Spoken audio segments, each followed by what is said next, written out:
میرے پیارے مسلمانوں، کسی اور پر نہیں، مسلمانوں پر ہی رحم کیجیے، مسلمانوں پر ہی شفقت کیجیے، مسلمانوں پر ہی مہربانی کیجیے۔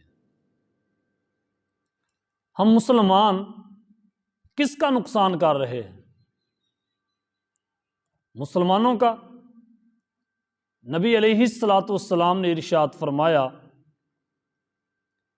مجھے کفار سے خطرہ نہیں کہ وہ میرے دین کو برباد کرے گا، نہ ہی مجھے مومنوں سے خطرہ ہے کہ وہ میرے دین کو برباد کریں گے۔ مومن تو ہے ہی مومن، مجھے خطرہ ہے منافقوں سے جو میرے دین کو برباد کریں گے۔ منافق ہیں کون لوگ؟ کون ہیں جو ہمارے اندر گھس چکے ہیں، ہماری صفوں میں آ چکے ہیں؟ منافق وہی ہیں جن کے بارے میں اللہ تعالیٰ نے قرآن پاک میں کھول کھول کے ان کی نشانیاں بیان کی کہ یہ لوگ منافق ہیں۔ اب کسی کے اوپر وحی نہیں آنی کہ فلاں انسان منافق ہے، اب وہی قرآن ہی رہنمائی کرے گا، نبی کریم صلی اللہ علیہ وسلم کے فرمودات ہی رہنمائی کریں گے کہ کون مسلمان اور کون منافق ہے۔ نبی کریم صلی اللہ علیہ وسلم نے 4 نشانیاں بیان فرمائی ہیں منافقوں کی، بخاری و مسلم کے اندر موجود ہیں۔ حضور علیہ الصلوۃ والسلام نے فرمایا، منافق بات کرے گا تو جھوٹ بولے گا، امانت میں خیانت کرے گا، وعدہ کرے گا تو وعدہ وفا نہیں کرے گا، یعنی وعدہ خلافی کرے گا۔ چوتھی نشانی ہے کہ وہ بات بات پہ جھگڑا کرے گا، اور جھگڑا اس طریقے کا اس کا ہوگا کہ وہ گالم گلوچ پہ اتر آئے گا۔ یہ نشانیاں کن میں موجود ہیں؟ حضرت عمر فاروق رضی اللہ تعالی عنہ فرماتے ہیں، اب وحی کا دروازہ بند ہو چکا ہے، اگر ہم کسی کے اوپر کوئی فتویٰ جاری کریں گے، کوئی حد جاری کریں گے، تو اس کے اعمال اور اس کے کردار پر حد جاری کریں گے۔ دلوں کے بھید تو اللہ ہی جانتا ہے۔ وہ منافقین جن کو پکڑ کر، جو بوڑھے ہو چکے تھے لیکن وہ کسی کے سہارے مسجد میں ضرور آتے تھے کہ کہیں یہ کلیئر نہ کر دیا جائے کہ ہم لوگ منافق ہیں، وہ لوگوں کی نظروں سے بچنے کے لیے وہ مسجد میں آتے تھے، جھوٹ بولنے سے گریز کرتے تھے کہیں ہم ظاہر نہ ہو جائیں۔ نبی علیہ الصلوۃ والسلام نے نشانیاں بتا دی ہیں، اور آج ہمارا کیا حشر ہے، ہم کس قدر گر چکے ہیں۔ یہ ساری نشانیاں ہمارے اندر موجود ہیں۔ کیا ہم جھوٹ نہیں بولتے؟ کیا ہم وعدہ خلافی نہیں کرتے؟ کیا امانتوں میں خیانتیں نہیں؟ ایک علاقے کی مسجد کی کمیٹی سے لے کر، سچ بات تو یہ ہے، ایک چھوٹے سے ادارے سے لے کر بڑی سلطنتوں کے بادشاہوں تک ہم کیا کر رہے ہیں؟ یہ جو کشمیر ہلاک ہو رہا ہے، یہ مسلمانوں کی وجہ سے ہی ہلاک ہو رہا ہے، اس کو کوئی کافر ہلاک نہیں کر رہا۔ کیوں؟ اس لیے کہ مسلمان خود عذاب مانگتے ہیں اللہ تعالیٰ کا۔ قرآن مجید برہان رشید کے اندر سورۃ آل عمران کی آیت نمبر 105 میں اللہ تعالیٰ نے ارشاد فرمایا، وَلَا تَكُونُوا كَالَّذِينَ تَفَرَّقُوا وَاخْتَلَفُوا مِن بَعْدِهِمْ مَا جَاءَهُمُ الْبَيِّنَاتُ وَأُولَٰئِكَ لَهُمْ عَذَابٌ عَظِيمٌ۔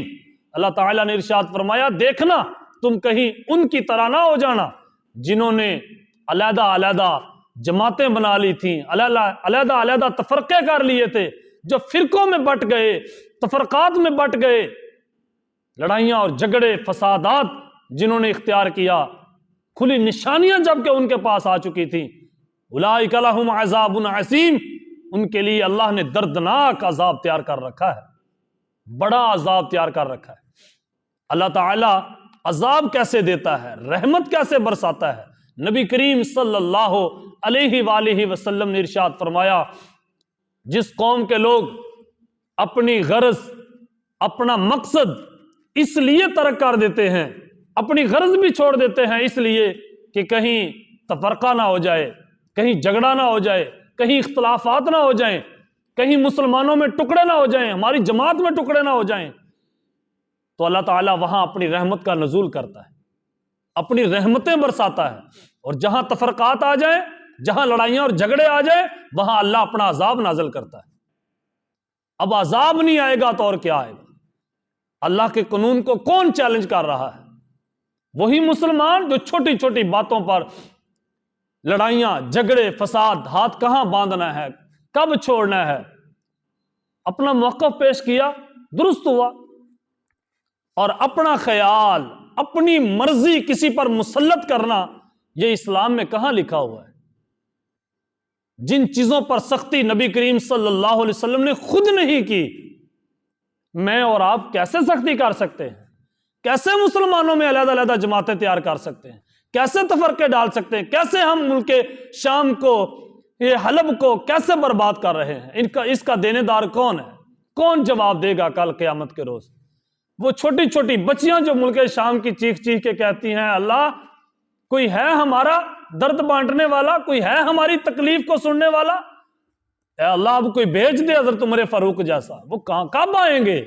ان کے تو تفرقات ہوتے بھی تھے، اگر اختلافات ہو بھی جاتے تھے وہ تو اتحاد امت کے لیے، ایک امت بننے کے لیے وہ اکٹھے رہتے تھے، وہ اللہ کی رضا کے لیے زندگی گزارتے تھے۔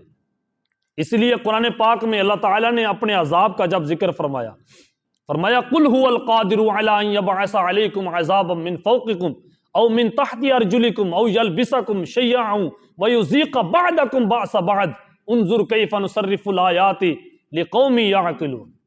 اللہ تعالیٰ نے ارشاد فرمایا اے محبوب صلی اللہ علیہ وسلم آپ فرما دیجئے، یہ سورۃ انعام کی آیت نمبر 65 ہے، اے محبوب صلی اللہ علیہ وسلم آپ فرما دیجئے۔ بات کتنی پیاری ہوگی، ایک تو اللہ کی بات، پھر زبان مصطفیٰ صلی اللہ علیہ وسلم سے اللہ تعالیٰ خود چاہتا ہے کہ میرے حبیب صلی اللہ علیہ وسلم کی زبان سے ادا ہو۔ ویسے بھی زبان سے ہی ادا ہونے تھے، اگر اللہ نہ بھی کہتا تو وہی تو پڑھ کے انہوں نے ہی سنانی تھی، پھر بھی اللہ تعالیٰ فرماتا ہے قُلْ هُوَ الْقَادِرُ عَلَىٰ أَن يَبْعَثَ عَلَيْكُمْ عَذَابًا مِّن فَوْقِكُمْ۔ اے محبوب صلی اللہ علیہ وسلم آپ فرما دیجئے اللہ قادر ہے کہ وہ تم پر عذاب بھیجے، وہ آسمان سے بھیجے، وہ آپ کے پاؤں کی طرف سے بھیجے یعنی زمین کی طرف سے، اور اگر اللہ چاہے تو تمہیں تفرقوں میں بانٹ دے، لڑائیاں اور جھگڑوں میں بانٹ دے، اللہ چاہے تو تمہیں گروہ گروہ بنا دے، تمہیں بچھوڑ دے، تمہیں علیحدہ علیحدہ کر دے، بچھڑنا تمہارا مقدر بن جائے، تمہارا نصیب بن جائے، یہ اللہ کا عذاب ہے۔ اور عذاب کی تیسری شکل اللہ تعالیٰ نے ارشاد فرمایا ہم جس قوم پر عذاب بھیجتے ہیں ان کو آپس میں لڑوا دیتے ہیں، عذاب من فوقکم او من تحت ارجلکم او یلبسکم شیعا ویذیق بعضکم بأس بعض انظر کیف نصرف الآیات لقوم یعقلون۔ اللہ تعالیٰ فرماتا ہے کہ ہمارا عذاب بھیجنے کا ایک طریقہ یہ ہے کہ ہم تمہیں آپس میں لڑائیوں اور جھگڑوں میں بانٹ دیتے ہیں، لڑتے پھرو، خود ہی اپنے عذاب کا مزہ چکھو، خود اپنے کردار اعمال کا مزہ چکھو، ہم تجھے دکھاتے ہیں، کھول کھول کے آیتیں بیان کرتے ہیں، کیا تم عقل نہیں رکھتے؟ کیا تم سمجھتے نہیں؟ کیا تم فکر نہیں کرتے؟ اسی لیے نبی کریم صلی اللہ علیہ وسلم نے فرمایا جو قوم اتحاد کے ساتھ رہتی ہے اللہ تعالیٰ کی رحمت برستی ہے، جو تفرقوں میں بڑھ جاتی ہے اس پر اللہ کا عذاب آتا ہے۔ ہم کیسے ترقی کر سکتے ہیں، کیسے عروج پکڑ سکتے ہیں؟ وہ کون لوگ ہیں جو اللہ کی رحمت نہیں آنے دیتے؟ وہ کون ہیں؟ آج ہماری مسجدوں کا حال دیکھ لے، مسجدوں میں ہی تفرقے۔ ہم نے کہاں امن کا پیغام دینا ہے؟ جہاں سے امن کا پیغام نکلنا تھا وہاں تفرقے۔ اور کون سی جگہ بچی ہے جہاں پہ امن ہوگا، جہاں پہ قرآن اور حدیث کے مطابق مسلمانوں کی ایک اتحاد والی جماعت ہوگی جو قرآن چاہتا ہے وَاعْتَصِمُوا بِحَبْلِ اللَّهِ جَمِيعًا وَلَا تَفَرَّقُوا، اللہ کی رسی کو مضبوطی سے تھام لو، جمعیت نہ توڑو، تفرقوں میں نہ پڑو۔ وہ ہلاکو خان جب آیا نا، ایک بستی تھی جن میں بربری رہتے تھے، وہ بستی کے لوگ بڑے جنگجو تھے، انہوں نے بڑا سامان جوڑا ہوا تھا، دفاعی نظام ان کا بڑا مضبوط تھا، بڑے نیک پرہیزگار لوگ تھے. آخر کار ان میں وہ لوگ آئے جو اندر ہی منافقت کرنے لگے. پھر انہوں نے نیکیاں کرنی بھی چھوڑ دی. اب ان میں ہر برائی آ چکی تھی, ایک اچھائی باقی تھی کہ ان میں اتحاد تھا. وہ ٹوٹ پھوٹ کا شکار نہیں ہو رہے تھے. جب ہلاکو خان آیا تو اس کو پتا چلا کہ یہ بستی والے آپ کو اندر داخل نہیں ہونے دیں گے.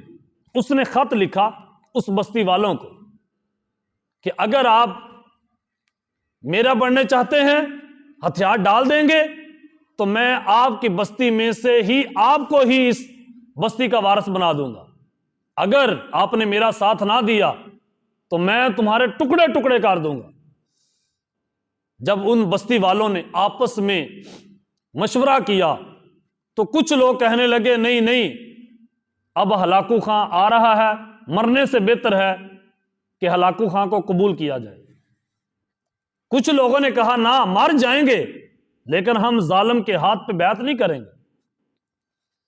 ان دو دھڑوں میں آپس میں لڑائی شروع ہوئی اور لڑائی اتنی طول پکڑ گئی کہ انہوں نے لوگوں کو بھیجا, اس گروہ والوں نے جو کہتے تھے کہ ہلاکو خان کے ہاتھ پہ ہم بیعت کرتے, ہم ہلاکو خان کا ساتھ دیں گے تاکہ ہماری عزت بھی بچ جائے, بستی بھی بچ جائے. وہ گئے ہلاکو خان کے پاس کہ ہم تمہارے ہیں. اس نے کہا اگر آپ ہمارے ہیں تو ہمیں کوئی نشانی دکھاؤ. ان لوگوں نے کہا کہ نشانی آپ بولیں, کیا لینا چاہتے ہیں؟ ہلاکو خان نے کہا کہ آپ تلوار سے ان لوگوں کے خلاف جنگ کریں جو ہمارے خلاف اور آپ کے بھی خلاف ہیں. وہ آپ کے بھی دشمن اور ہمارے بھی دشمن ہیں. ان لوگوں نے ہلاکو خان کو اپنی سچائی ثابت کر کے دکھانے کے لیے اپنوں کے خلاف جنگ کی, اپنوں کے خلاف تلوار اٹھائی, اپنوں کو مارا, اپنوں کو پیٹا, اپنوں کو خون و خون کیا. اگر ان کے پاس اسلحہ تھا, ان کے پاس مال تھا, ہلاکو خان کا پیسہ تھا, دشمنوں نے ان کو مال دیا ہوا تھا لڑنے کے لیے, جھگڑنے کے لیے. دشمن ان کی پیٹھ پر تھے, وہ لڑتے رہے. آخر کار ہلاکو خان کے پاس ایک آدمی گیا دوڑ کر کہ آپ کے بندے جیت چکے ہیں. انہوں نے اپنے رشتہ داروں کو قتل کر دیا ہے, مار دیا ہے, اپنے ہی مسلمانوں کو قتل کر دیا ہے. تب ہلاکو خان آیا اور سواری پہ بیٹھا ہوا تھا. اس نے آ کے اپنی فوج کو حکم دیا یہ جتنے بھی لوگ ہیں ان سب کو قتل کر دو. وہ آدمی چیخا, چلایا کہ مارا کیا قصور ہے, آپ کے کہنے پر ہم نے اپنوں کو مارا ہے. ہلاکو خان بڑا اس معاملے میں بڑا ایکٹیو تھا. ہلاکو خان نے کہا اے بے شرم انسان, اے منافق انسان, تو جب اپنوں کا نہیں بنا تو ہمارا کیا بنے گا؟ تو ہمارے ساتھ بھی غداری کرے گا. تو جو اپنے خون کا وفادار نہیں ہمارا کیسے ہو سکتا ہے؟ اس نے اس پہ کوئی اعتماد نہیں کیا, اس کے ساتھ کوئی کمپرومائز نہیں کی. باقی لوگ ترقیاں کرتے ہیں لیکن منافق آدمی وہ مارا جاتا ہے, اللہ کے عذاب کا بھی مستحق ہوتا ہے. بستی ساری اجڑ گئی, مسلمانوں نے مسلمانوں کو کمزور کیا. اب ہمارا حال بھی یہ ہے, کون ترس کھائے گا ہم پر؟ جھوٹ ہم بولتے ہیں, فراڈیے 8 نمبر کے ہم ہیں, اور ہر طرح کی برائی ہم میں پائی جاتی ہے. پھر ہم کہتے ہیں ہم مسلمان ہیں. پھر وہ جو نبی علیہ السلام نے منافقوں کی نشانیاں بتائی ہیں وہ کن پر فٹ بیٹھتی ہیں؟ آپ یہودیوں کے لیے, کن کے لیے فٹ کریں گے؟ عیسائیوں کے لیے, مجوسیوں کے لیے؟ او بھائی, منافق مسلمانوں میں ہوتے ہیں. یہودی تو ہیں ہی کافر, 3 ہی تو گروہ ہوتے ہیں, مسلمان, کافر, درمیان میں منافق. منافق یہودیوں میں نہیں ہوتے, عیسائیوں میں نہیں ہوتے, مجوسیوں میں نہیں ہوتے, منافق مسلمانوں میں پائے جاتے ہیں. اب کون ہے جو منافق نہیں؟ جو نہیں ہے وہ ہر قیمت پہ کبھی بھی تفرقہ نہیں چاہے گا, کبھی بھی مسلمانوں کو بچھڑنا گوارا نہیں کرے گا. اسی لیے اللہ تعالیٰ نے قرآن میں ارشاد فرمایا وَمَنْ أَظْلَمُ مِمَّنْ مَنَعَ مَسَاجِدَ اللَّهِ أَن يُذْكَرَ فِيهَا اسْمُهُ وَسَعَى فِي خَرَابِهَا. اس سے بڑھ کر ظالم کون ہو سکتا ہے جو اللہ کے گھر میں اللہ کے بندوں کو آنے سے روکے اور اس بات پر کہ تم اللہ کا ذکر کیوں کرتے ہو؟ مسجدیں کن کی ہیں؟ مسجدیں اللہ کی ہیں. یہ زمین کس کی ہے؟ یہ اللہ کی ہے. تم کون ہوتے ہو؟ میں کون ہوتا ہوں لوگوں کو تفرقے میں ڈالنے والا، لڑائیوں جھگڑوں میں ڈالنے والا۔ نبی علیہ الصلوۃ والسلام نے کبھی کسی کافر کے خلاف جنگ نہیں کی، جہاد کیا ہے کافر کے خلاف۔ جہاد کا مطلب ہوتا ہے مسلسل جد و جہد کرنا، ان کو راہ راست پہ لانے کے لیے تگ و دو کرنا، محنتیں کرنا۔ یا ایھا النبی جاہد الکفار والمنافقین، وہ تو منافقوں کے لیے بھی نبی علیہ الصلوۃ والسلام نے جد و جہد کی ہے کہ اللہ تعالیٰ ان کو بھی ہدایت دے دے۔ لیکن قتال، جنگ، وہ صرف ظالموں کے خلاف کی۔ وہی مکے میں حضور رہے، ان کے خلاف کوئی جنگ نہیں کی۔ جب وہ ظلم کرنے آئے جنگ کی۔ وہی یہودی، وہی بنو نذیر والے، بنو قریظہ والے، وہی نبی علیہ الصلوۃ والسلام کے ساتھ میثاق مدینہ کر کے گئے۔ میثاق مدینہ ہوا، جب وہی لوگ دشمن بنے، ظلم کرنے لگے، تو نبی علیہ الصلوۃ والسلام نے ان کو قتل کروایا۔ وہی عیسائی نجران کے مسجد نبوی شریف میں ٹھہرے رہے۔ اگر کافروں کے خلاف ہی تلوار اٹھانی تھی تو پھر نبی علیہ الصلوۃ والسلام کسی کو آنے ہی نہ دیتے۔ نہ، صرف ظالم کے خلاف تلوار اٹھائی ہے۔ اگر تم ظلم کرو گے تمہارے خلاف مسلمانوں کی تلوار ہے، اگر ہم ظلم کریں گے تو ہمارے خلاف۔ قرآن دو طرح کی باتیں نہیں کرتا، قرآن ایک طرح کی۔ کیوں؟ مسلمان ایک ہی طرح کا ہوتا ہے، منافق انسان دو منہ لے کے پھر رہا ہوتا ہے۔ منافق سے بچیے اور مسلمانوں کو عروج میں لانے کے لیے ہر ممکن کوشش کیجئے۔ ایک ہی طرح سے مسلمان کامیاب ہو سکتے ہیں، وہ ہے عدل، وہ ہے انصاف۔ آپ اپنے اندر انصاف پیدا کیجئے، اپنے علاقے میں انصاف پیدا کیجئے، اپنے گھر میں انصاف پیدا کیجئے، آپ اپنے قبیلے میں انصاف پیدا کیجئے۔ اگر آپ نا انصافی کرتے ہیں، سمجھیں کہ ہم مسلمان نہیں بلکہ ہم منافق ہیں۔ کہ محمد سے وفا، تو نے تو ہم تیرے ہیں، یہ جہاں چیز ہے کیا، لوح و قلم تیرے ہیں۔